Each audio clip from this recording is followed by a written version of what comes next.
Therapists and healing practitioners are often drawn to this work because of our own histories and emotional pain. The only way to thrive while we help others heal and to avoid burnout is to do our own healing. On this podcast, practitioners share their own vulnerable stories about their pain, trauma, healing, and growth.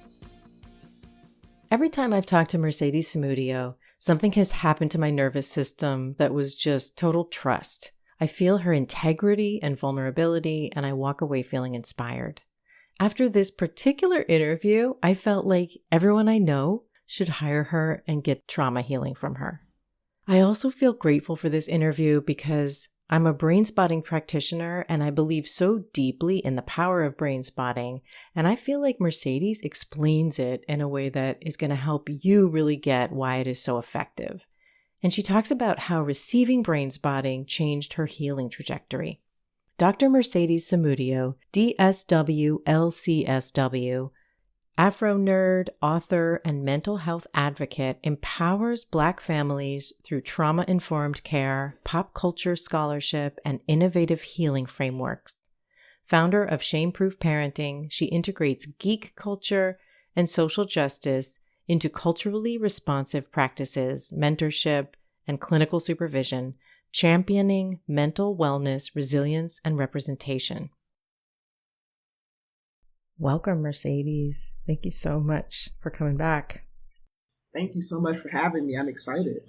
I'm so excited. So I want to talk to you about a healing journey that you've been on in your own life. And I'm wondering if you want to share something about brainspotting. I know that you're a brainspotting consultant, that it's a huge part of the way that you work. And I'm wondering if you'd be willing to share a story or what your experiences have been like on the other side, like of someone receiving brainspotting. Yeah. My healing journey has been really exciting. And I say that in a sarcastic way, but also in a real way. Yeah. Because I have realized that being a therapist, if you're not doing your own work, you really are kind of in the way of the people that you're working with, if that makes sense. It makes so much sense to me. Yes. Right. You end up getting in the way. You kind of almost, you don't even offer them their full extent because you yourself don't have that full extent. And I say this at the beginning of it on purpose because I started my career as an actual clinical therapist in about 2012, 2014, 13 around that area, thinking I had done my work. Yeah. I did the work that you're supposed to do in your master's program. I was still kind of seeing a therapist on and off. And I'm like, yeah, I'm doing the work. I have my CBT and I have my TFCBT and I was learning everything. And I'm like, ooh, look at me. And what was great about that was that I had family therapy. I really loved working that out. Mm-hmm. I had my own family stuff from childhood abuse, which was really severe, abandonment stuff. Mm-hmm. And so I'm sitting here in my own space thinking, I'm healing people. I am healed. This is it. And then 2020 happened. Uh-huh. And it was a huge blow for me in my healing journey. For those of you who are going to listen to this, I had written a book already called Shame-Proof Parenting, where I opened the book about my big, stuff and thought, yeah, look at me. Mm-hmm. Mm-hmm. And then 2020 happened. 2020 really changed the way I understood myself, the way I understood others, and even the way I understood how to do this work, because it changed so much sitting with people who had never gone to therapy before, but were really struggling because of what was happening in the world. Yeah. And Annie, I was struggling too. I was sitting there I don't know what to tell y'all. I'm in the same stuff. Yeah, I'm in it with you. Yeah. Yeah. And so I decided what I always do when I'm stuck. I'm a smart person. I said, I'm going to get EMDR training. I'm going to learn. And so as I was doing that, I started to learn more about dissociation, trauma, really diving into this work that I thought I really had a good grasp on. But as I was reading and learning, my stuff was being activated. And so I did EMDR first. Okay. EMDR is a trauma-based modality as well, like Brainspotting. And for those who are learning about these, EMDR was created to treat PTSD, really deep trauma, things like that. But one of the main students of EMDR, David Grand, is who actually created Brainspotting. And so there's some parallels there and some real deep understandings of trauma that they both share. And so as I was doing my EMDR training, and then also I found myself an EMDR therapist because, again, I'm thinking I should learn how to do it from someone. I'm still in the learning space. I'm still in my little defenses, you know. But when I started EMDR, it kind of dropped me out of it. And I realized that there were some deeper things going on that were really kind of impeding my ability to breathe and be. What I often teach people is that EMDR to me feels like almost like a jackhammer to the cement that is your foundation. Yeah. Okay. That resonates with me. Yeah. Yeah. Right. And so it really just says, nah, we're getting right into that stuff. EMDR is really, really structured. And sometimes it doesn't always sit well with systems where structure is even more activating.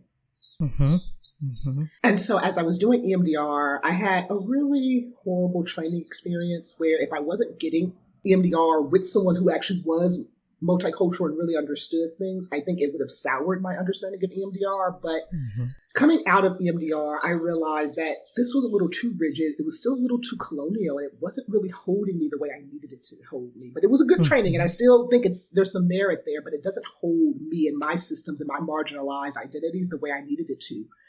And so I had been telling someone that, and they said, well, have you heard of Brainspotting? I was like, well, what's this one? What's this? You know? And so when I went to my first Brainspotting, this was in December of 2021. Oh. So now we're like neck deep in the pandemic. It's happening. Yeah. We're very aware of it. And my first training, phase 1, I was with Tracy Gantlin-Monroy. Oh, yeah. Yeah. She was on the podcast. Yeah. Yes.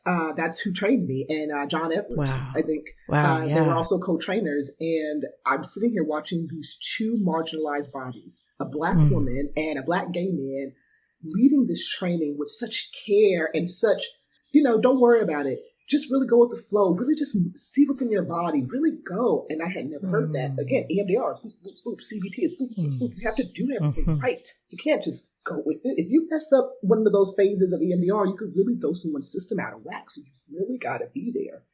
Brainspotting said, what if we took what your system was already doing and worked with it? Not put it in this container here, but really work with it. And from that training, I understood the one key tenet that I really love about Brainspotting that I think really grounds me, and that is where you look affects how you feel. It's the simplest core of what we talk about, and everything that we talk about in Brainspotting comes from that. We're using your eye position, these windows into your soul, so to speak, right? These really ocular kind of reflexes that when we look out in the world, you have reflexes. You see things that make you feel excited, or you see things that make you kind of feel disgust. Yeah. And it happens automatically. Yes. And so Brainspotting says, what if we use that automatic response that's already happening with people to guide them into this really healthy container where they can process what's happening when they look out into the world? I love that. Yeah. And so I sat with that in phase 1. I actually convinced my EMDR therapist to get trained in Brainspotting so she could do it with me, which she did. And I loved her for that. And so I was able to even have Brainspotting as a clinician. In the trainings, you also have practicums, but they're practicums, so you treat them as such. When you're actually getting Brainspotting from a therapist for your own time, it feels a little different than EMDR. Like I said, EMDR feels like you're being put in kind of this harness. Whereas Brainspotting feels like, I trust you. Where we're going to go is where you want to go. We're going to look into your field of vision. We're going to find that activation, and then we're going to support your system as it sits at that activation, as we move towards the pain, as we move towards what's going on. I'm here to witness you. I'm here to follow you, tell the comment, which is a concept, and I'm here to support your system as it recalibrates and kind of regulates. And then one thing that I love about Brainspotting is that it also restores. So after we've got this person regulated, now we sit with them in that regulation and we say, what happens if we go a little bit further and we start to restore and repair what was dysregulated? And I just love that container. And so, here I am now. I am trained all the way up to 4. I think phase 4, I think there's a 5 now, but I'm trained all the way up to phase 4. I have taken another training with Tracy, which is her intersectionality and social justice, which focus a lot on kind of that work that you're doing as an advocate in the world, and how does marginalized bodies really kind of take it in that way. I've worked as a facilitator at all of the trainings, or an assistant where I'm supporting other clinicians as they're learning. And now I'm a Brainspotting consultant. And what that means is that I now support other brain spotters as they're moving towards certification. Being trained at phase 1 means you can use the modality immediately. Being certified means that you've gone on a 6-month or more journey to kind of dive more into your craft, your skill, and your understanding of brain spotting. And then being a consultant means you spent a year diving into all of this, so that way you can train others. So you learn more about the modality, you learn more about how to support people and support them on their journey. And so I'm at that point. Thank you. That's amazing. Yeah. Another thing I love about brain spotting, and I wonder what you think about this part, is that unlike a lot of modalities, including EMDR, including IFS more recently, you don't have to have a particular license to learn brain spotting and to go through the entire process. And that feels so important in terms of making it accessible to people. And also that it's not, okay, so this is my bias. That means that it's not kind of hiding behind anything, that the entire process feels like it's very transparent, and that it means to me that like the organization is kind of not trying to hide behind anything, is trying to share it as much as possible. Yeah. And I think that's what's important about this type of modality. So for instance, I have personally know doulas, birth, death, life doulas who use brain spotting. Can you imagine the way you had to hold people? Especially I love the full spectrum doulas who do kind of life, birth, death, right? Sitting with people, being able to do the main core of brain spotting, which is where you look affects how you feel. I'm right here. I am witnessing you. I have no solutions. Can you imagine for someone who's with a death doula to say, I have no solutions. We're just sitting in the grief and the pain and the hardness of this, but I'm right here witnessing it for you. Whew, right? Yeah. And so when you think about stuff like that, that's what brain spotting is. I know coaches. I know, for instance, one of my good colleagues, she does betrayal coaching with couples who have experienced infidelity and experienced things like that. Again, think about all the pain embedded in couples who are trying to find their way back to each other after infidelity and betrayal, or who are trying to figure out how to pull apart but be amicable. Brain spotting holds that for them. It says, I don't have the answers for you, but I'm going to sit here in this muck, in this until we figure out how to regulate our system so we can make better decisions for what to do with our relationship. I mean, that there, right there, is something that I love about brain spotting. So anyone can use it. And whoever's listening to this, I want you to really give yourself permission to say, I'm going to check out brain spotting just to see. Because it is that transparent. You can literally search David Grand. He just did a podcast with one of my colleagues, just talking about brain spotting recently. And I sent that video to someone who said, what's brain spotting? I said, oh, here it is right here. He just did a podcast. That's how open David is. Yes. Right? He'll sit with you. He'll talk with you about it. If you search it, you'll find a whole bunch of videos of David just talking, sharing it. If you watch those videos and get yourself a pointer, you can actually start doing it. Read the book. I teach people to get the book. The book is super simple. Read it, right? What I love about, like I said, brain spotting is that it also leans toward that decolonizing understanding where we're not holding it behind a credential or a set number of hours or a whole organization. We're saying as long as you've done the training and you're committed to the craft and the container that this is asking you to hold for people, you can do this work. I'll also say this, it demystifies this idea that you're too broken to fix, that you need some real complicated, expansive modality to support you. I can sit with you. Even if I don't use my pointer, if I just use one of our base setups, which is called gaze spotting, we just use your natural gaze pattern. And the only thing that the person who's working with you will do is say, let's focus in. Let's feel that in our body. Let's feel that activation. Let me just give you a little bit of container so you're not just looking out and ruminating. You're actually giving yourself permission to process. And then I'm right there with you. Yeah. Right? I sit right there with you. in that stuff, whatever comes up, that to me is so honoring of people's systems. It honors also that marginalized body who's often been told, do it this way, do it that way, do it that way. You're doing it wrong. No, you're not. You're using your natural body's gaze, your natural body's ability to look out into the world and feel anything and connect to anything. We're using that to support you in regulating and then restoring yourself. Mm-hmm. I love that. You cannot do it wrong. No, you really can't. So what happened for you in terms of asking your therapist to learn Brainspotting? What was it like to transition into them using Brainspotting with you, where like you probably knew a lot more about it than they did at that point? Like, yeah, what was that transition like? It was great. So it was really interesting. I did it that weekend, right? The Friday, Saturday, Sunday. I think I had like session with her on Tuesday or Wednesday, and I was like, okay, I learned something this weekend. And she's like, okay. And she already knew me. I'm an academic. I'm learning, right? So she's aware of this. And I said, I learned Brainspotting. Oh, I've heard of it. And we had a bit of a discussion about it. And she said to me, kind of thought it was a little woo-woo, kind of thought it was some weird stuff, but listening to someone like you who has a doctorate degree, who like literally cares, who is EMDR trained yourself, it sounds like something I would like to try. And so she did. She went, I think, within the next month.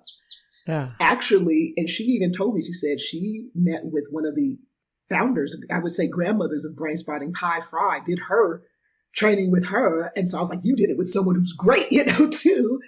Came back, opened up her pointer, her red pointer. I don't have my red one with me, but said, Mercedes, I have my red pointer. Do you mind if I try? I said, go ahead. I'm excited. Let's see how you figured it out. And so what ended up happening was she said to me, I don't even feel like I'm doing it wrong. I feel like what you said. I feel like now that I have it, and I know you know how to do it, I feel like I can just kind of vibe with this and see what's going on. And we kind of, we finished our targets for EMDR because those were important. I wanted to finish those, but her having Brainspotting even changed the way we were able to do EMDR together because she had a different kind of feel for it. That's what I often teach people. A lot of my consultants also were EMDR trained first, and I teach them EMDR is really rigid. You have to put them through this. If you move anything around, you really can dysregulate their system because of the way it is. Brainspotting gives that system a little bit more freedom. Yeah. Right? And so my therapist really like that. A lot of my EMDR consultees who also are kind of transitioning out because they also feel like it's too rigid. I feel like I can't move. So now that they've been trained in Brainspotting, they're interested in how do I do this more? How do I kind of bring myself into it? But I also teach them, don't lose your EMDR. There's a lot of good stuff that EMDR taught me about dissociation, that taught me about really that deep trauma stuff that I still use. Even when I'm assessing people for readiness for Brainspotting or EMDR, I still use some of those assessments and some of those questions because it really helped to hone in what is dissociation. We have very colonial, outdated understandings of dissociation. We tend to still think it's like these, like James McAvoy and Split, all these alters and things like that. And really, what I teach people is dissociation is really this internal process where you're kind of figuring out how to survive under different circumstances is what I often teach people, right? So if you call them alters or if you call them personalities, I respect that. But I also want you to understand that this internal process is happening because you're trying to survive. You've tried to create all these different versions of yourself so you can exist in a world that is asking you to kind of almost do what EMDR says, which is get back in that line, even for therapy. And I'm like, Brainspotting says, no, in therapy, you don't have to be in that structure. For therapy, you get to let your system kind of explore itself, get to know itself. I teach people when we do EMDR, when we do Brainspotting, this often feels scary sometimes because you don't know this part of your emotional self. This is the part where you push it down so you can be a mom or you can go to work or you can finish your assignments. You push that down. In Brainspotting, I ask you to bring that part up. And it's going to feel really overwhelming because you're like, well, I usually do something else when this comes up. And I'm like, yeah, let's see how long we can be with this version of ourselves before we push it down or want to get away from it. Yeah, I could imagine feeling very safe with you going there and then knowing like that you're right there and you'll help me if I get too dysregulated or too scared of the process. Yeah. We're going to get right back to the episode. I love helping people heal and release their trauma. As a trauma survivor myself, I know that working with the right person at the right time can be life-changing.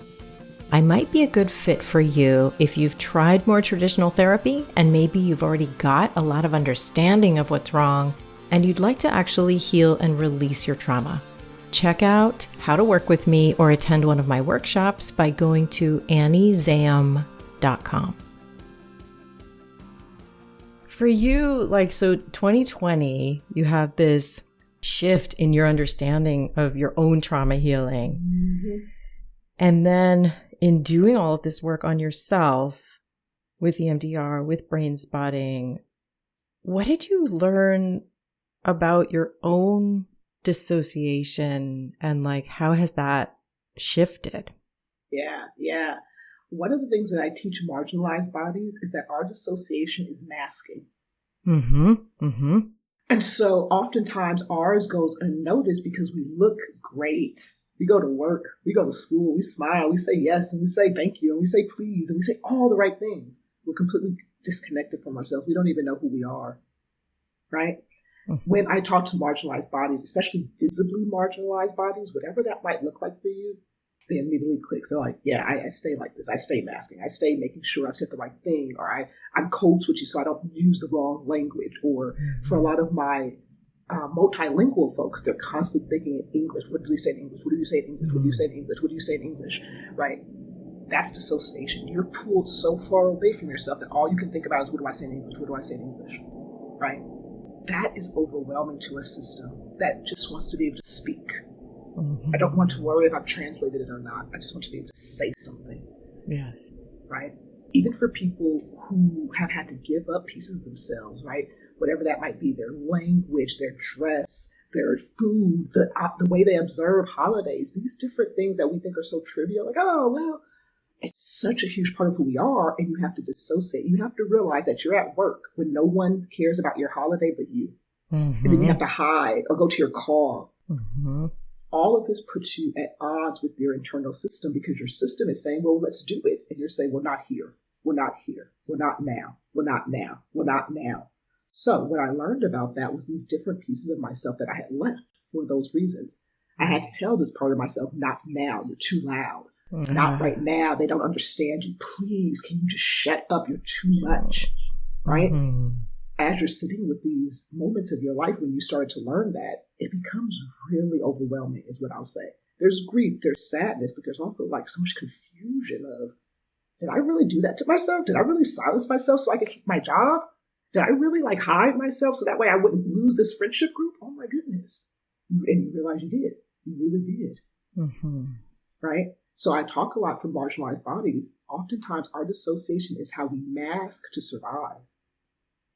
And when we start paying attention to that, we think, well, yeah, when I was 5, my mom taught me right in my mouth and told me to be quiet. I was quiet ever since then. When I was 15, I said one thing and it became a rumor for the whole school, so I stopped talking.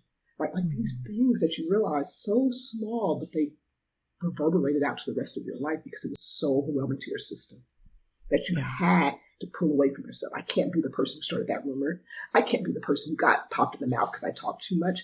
I can't be the person who got expelled or kicked out of the group. So you just keep pulling away at that person until you're kind of this shell of yourself, if that makes sense. And you get to 2020 and you're like, oh, okay, I left my 14-year-old self my therapist told me when she met my 14-year-old that she knew. She was like, I met her today. And I was like, I bet you did because she's got a mouth. She got in trouble a lot. I know her. You know what I mean? But meeting those parts of yourself and realizing, I left her back there because she got in trouble a lot. Mm-hmm. She talks too much on her report card, and I didn't want that sent home anymore. You know what I mean? These moments. And again, there's some more muckier parts, but these are the parts that I really started to see. These are the parts that as we started to uncover, I was like, okay, these are surfacey things. There's some deeper things under here. There's a reason why that 14-year-old girl talks too much at school, but I couldn't deal with it. I could only deal with the talks too much right away. And so then we start to uncover. And that's kind of what I think trauma work does. You know why you got in trouble because you were 14 and talked too much, but why were you talking too much in school? Mm-hmm. Oh, now that's some deeper stuff. Does that make sense? Absolutely. And in that grief and that sadness, well, for me, in recovering younger parts that had been so hurt, so shut down, so told to act a different way. Like there's a lot of grief and sadness in the process of uncovering them, and then in like rebuilding trust with them. That like I'm not going to do that with them again. And so like almost like a messiness in emotional messiness and an emotional like just stuff getting bigger as it's healed. Yeah. And realizing that so much of that was a part of how you see yourself too. There are certain parts of yourself that, well, this is who I am. Oh, and then having to sit with that too, because this is who you are as a result of all of these things that you've had to build up and push around and move. There is an EMDR prep where you are to build like a container that you can use to dump all your stuff in. And when I was doing EMDR with people, and sometimes I still do this because I think it's a really great mental space to give people when they're outside of session. But when I teach people the container, the types of containers that they build for themselves are so reminiscent of what kept them safe when they were in a certain part of their lives, the things that make them feel okay, right? Mine's was the trunk that the kids take with them when they go to Hogwarts. So you know how they have the trunk? Yeah. And if you remember in one of the books, one of the villains actually magicked the trunk to be kind of never ending. So it could always go deep, deep, deep, deep, deep, because he wanted to throw stuff in there that no one could find. And so that's my container. My container is one of those Wizarding World trunks that's been magicked to be as deep as I need it to be so I can throw stuff in there. Right? Wow. Yeah. People say all kind of things. One lady told me once it was her container is her grandmother's sewing closet because she used to go in there and just sit and sew when everybody got too loud, and it was her safe space. Like just stuff like that where like our brains have such a beautiful capacity to support us when you're given the opportunity to say, what can you create in your brain to support you? Not creating your brain just to survive. Yeah. How do you think that you had that time of feeling like I'm good, like I've done my therapy, I've done my healing, and then all of these other layers, and you had, and like all these other layers showed up to be healed. What does it look like now for you in kind of continual growth or healing? What do you notice now? Yeah. I say now that I am a healing person on their healing journey.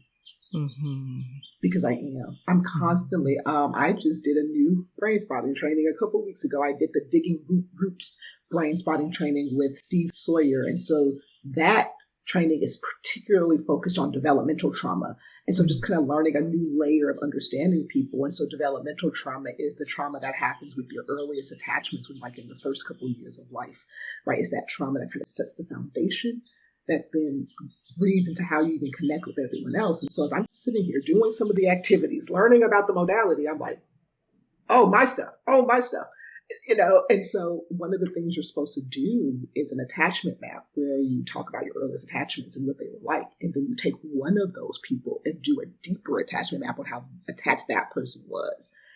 I did one of my aunts who I hadn't done any of that. And I said that to Steve. I said, Steve, I've done EMDR, I've done Brainspotting, I haven't done any work on this lady. But just with this one, you know, activity you have us doing, I'm sitting here with this aunt that I'm like, God, where does she come from all of a sudden? And I'm sitting here like with all this attachment stuff that, yeah, she was there in the first 10 years of my life. It was really there.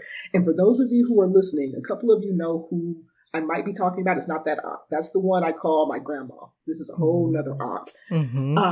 But that's what I mean by continuing to be a healing person. I'm sitting here at a training, learning about a new modality, trying to support other people. And here I am being activated and kind of enjoying that, okay, I feel comfortable now doing this activity with others because I'd come out on the other side of it myself, right? And I sat through it and I moved through it. And again, having the guide of the facilitator and the trainer and really sitting through the activation of, this person was never in therapy, but here they are now, and how to guide myself through it was part of the training of how to guide people through developmental trauma. And so I really appreciated that.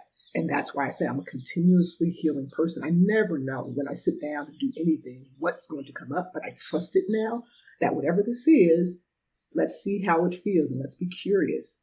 Do I have the space to do it now? Yeah, I'm in a developmental trauma training and I'm being asked to do it. Let's go ahead and do it. Right? I trust that now. I trust that process as opposed to before, maybe pushing it down and saying, well, not right now. We're on a podcast. Or, not right now. We have to go over here. I actually don't do that to myself anymore. Sometimes I show up and I say, I'm a little off, but I'm here today. I'll say it this week. And I'll say this because it's important for what we're talking about.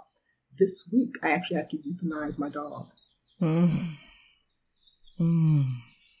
what I normally do is I just sit in it. But I actually told people and let people know and shared with people and then got the feedback, oh, I've been there before. And I'm so sorry. And people just understanding. Yeah. That is one of those new pieces of myself that I know has come out of all the work. Where before I usually just sit there, oh, no one wants to care. It's just my dog, and realize, no, this was a really important part of me that I want people to understand. I'm missing now and I'm grieving.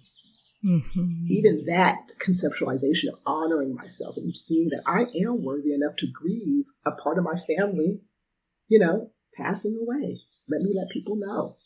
Yes. That's what my healing journey has taught me, that I am worthy. When things happen to me, it matters just as much as if it happens to anyone else. And so the part of you that might have said in the past, like, not now, like you've really shifted your relationship with that part to be like, yeah, now is when this is happening. Yes. Yeah. I'm just sitting with that, Mercedes.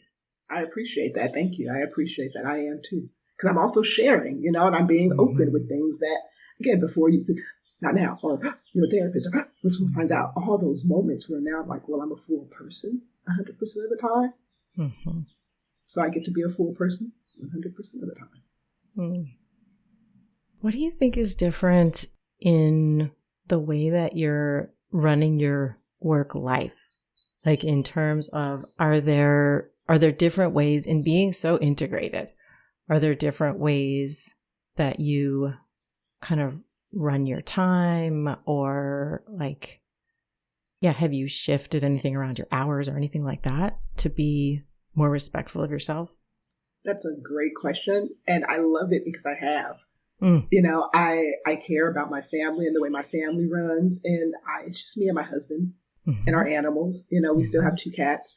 And we like easy mornings. No one likes to be rushed. So like my first client's not till 9:30, right? My husband doesn't go to work until 8:30 or 9 some days. So we just get to get up and be easy and eat breakfast and watch a video if we want to watch a video on YouTube, or just chill. Sometimes I'll stand outside and just enjoy my morning, because then when he leaves, I'm like, okay, now I can start my clients and I can do what I need to do. And then at night, I don't have clients when he's home because we like to enjoy each other. So it's like, after your hours, right? And so like those things matter, because I realize my time matters too, right? Even in the way that I select different ideas or different clients, sometimes I think to myself, who do I want to work with? Do I have the capacity for this? And if not, that's okay. I get to say, you know what, I'm not sure if we're a good fit, but I think this might be a better fit for you, or I think this person might be a better fit for you.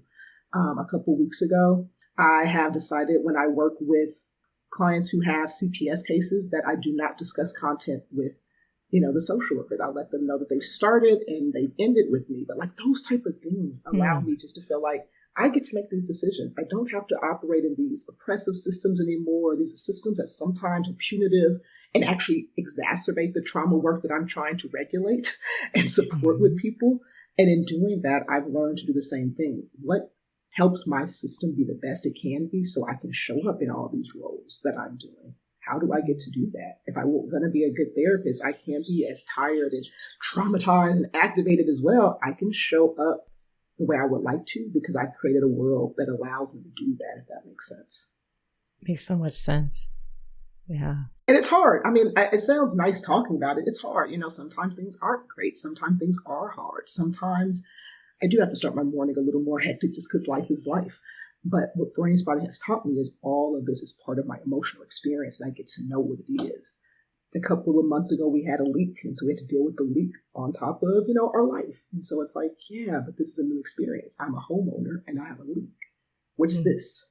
Fear, confusion. How bad is it? And I just let all of it come up because I've never had that happen before. This is my first home. This is my first roof leak. Like, it's all new, you know?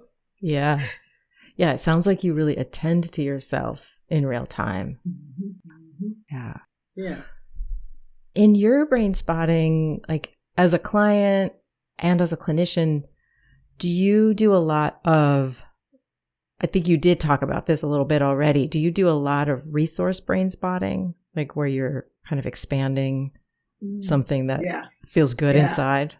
Yeah. So I will actually share a little bit. All of the modality, all of the setups really in brain spotting are about activation, even resource. And so resource, what you do is you allow the activation to show up, right? You get them in that activation and then you ask them, let's allow that activation to be right where it is. What I'd like you to do now is to scan your body to see if there's any part in your body that's not as activated or that's a little more grounded. Once you find that, you start their spot from that grounded area, right? We want to see how grounded you are. Once we get them at the spot where they're grounded, then we say, let's bring up that activation. Let's allow that to be at this spot, knowing that that body resource you have is there for you to ground when you need to. And so the idea behind the resource model is we want you to realize that sometimes things are really overwhelming, but you got to be able to find where's a resource, even if it's in my fingers. Let me just move my fingers, right? Let me just, okay, I can ground right now. Yeah, let's keep going towards that pain. Go ahead and wriggle your fingers. Sometimes my clients will move and they'll start to realize the rest of their body can flow now. Because even though we're talking about something activating, I've given you permission to find grounding in your body. That's what the resource model really does. Yeah. Beautiful. So yes, I do. There are definitely times when I often start with the resource when I do start talking about activation. They're like, I want to leave it. And I'll say, yeah, let's start from a spot where it feels more grounded. We'll start there. And then I'll say, now let's try to bring up that activation. Feels different. Yeah. You have this resource. Let's be at this activation. Let's go. I'm right here to watch. I'm right here to be there with you. Yeah. There's also expansion, though, because that's something else that people are aware of. And so expansion is a little different. It actually does start us off from an expanded spot. I often teach people that expansion is kind of like the miracle question brain spot. Right? If you could wake up tomorrow and your life be exactly what it was, what would it be? You kind of start them there, get them to really bring up, what would that feel like? How would you know that, so you bring up all of that expansion. And then you put them at a spot. Here we go. All right, where you are from all that expansion, let's go. Right. And then you let them kind of go out as far as they can. So I often say it's not necessarily the miracle question, but it feels like the miracle question brain spot. Right. Let's let you get as high up as you can go so you can feel it in your body. It's real for you. Yeah. Now let's start building your resources so you can go towards that. And I've done that too. I've done that training too, the expansion training. I love expansion. Yeah. Yeah. Yeah, I love everything you've been saying. So anything that I haven't asked that feels like important about your own healing journey or about brain spotting that you want to share? Yeah, one thing that I learned in EMDR and brain spotting was this idea of limbic countertransference. And many of us are aware that, our clients will activate this sometimes. They sit right in front of you going, you remind me of X, Y, and Z. But what limbic countertransference is about really tuning back into your body, what's happening inside of you as you're connecting and kind of following the tail of the comet. What brain spotting has taught me is if you're in dual attunement and you found the right spot, limbic countertransference will happen because you can't not be activated. You're system to system. And so what limbic countertransference is about then is about honoring your system. When you're system to system and you're just as angry, you're just there, acknowledge that. Well, Annie's talking about something important in her life and I care and I'm here. That's what this is. It's not, I want to fight Annie's family. It's no, I'm here for her and I see her and I can hear her. Right. And so it's really taught me not to ignore my stuff that's happening as it comes up with my clients, but to name it. Wow, I am really feeling sad right now listening to this. This is really hitting me and my 15-year-old who also got bullied at this time. And I acknowledge it because then when I'm done with my session, I get to take care of myself. I get to say, they kind of kicked up my 15-year-old stuff. Or my mom stuff got a little activated too as my client was talking. And so I have these rituals afterward. Like I go outside if I can. I write, I journal, I do different things to discharge that. So I don't ignore it anymore, if that makes sense. I don't go, oh, that's just par for the course. Oh, I'm just a therapist. I have to deal with it. I kind of give myself time to say, nah, that was hard. This session was a little harder because of X or because of Y. Yeah. And acknowledge it.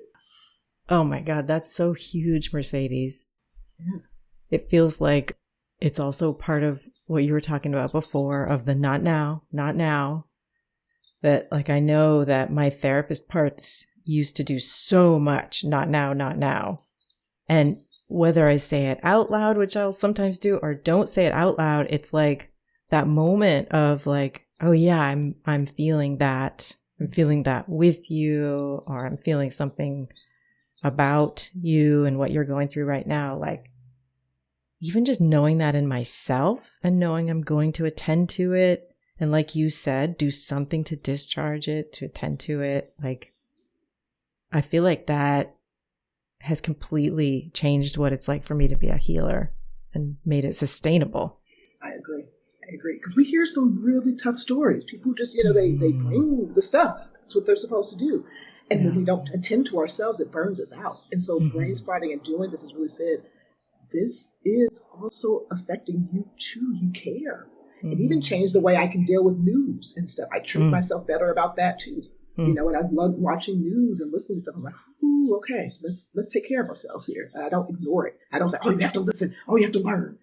I acknowledge this is a lot. And you have time to learn. You'll have time to read later or watch later. This is a lot. Let's go take some time for ourselves. Or let's take a couple of days away and maybe we'll, come back to it in a couple of days and see where the news is in a couple of days. Like it's really changed the way I interact with myself and people. Right. I'm still a human. I still get mad and don't always know how to take care of myself, and thankful for my community who can always just remind me, hey, take a deep breath. Hey, take care of yourself. But it's changed the way that I show up for myself for sure. Thank you so much, Mercedes. This has been such a gift. Thank you so much for having me. I really appreciate being able to share it. Learn more from Mercedes by going to shameproofparenting.com. I want to thank Ames Palms for editing this podcast. If you found this episode supportive, please do a couple of things. Share it with your favorite therapist or healer. That is absolutely the most important way we reach more people. And if you haven't already, please hit follow and give us 5 stars. That is so helpful to this podcast. And thank you so much for listening. I'll see you next time.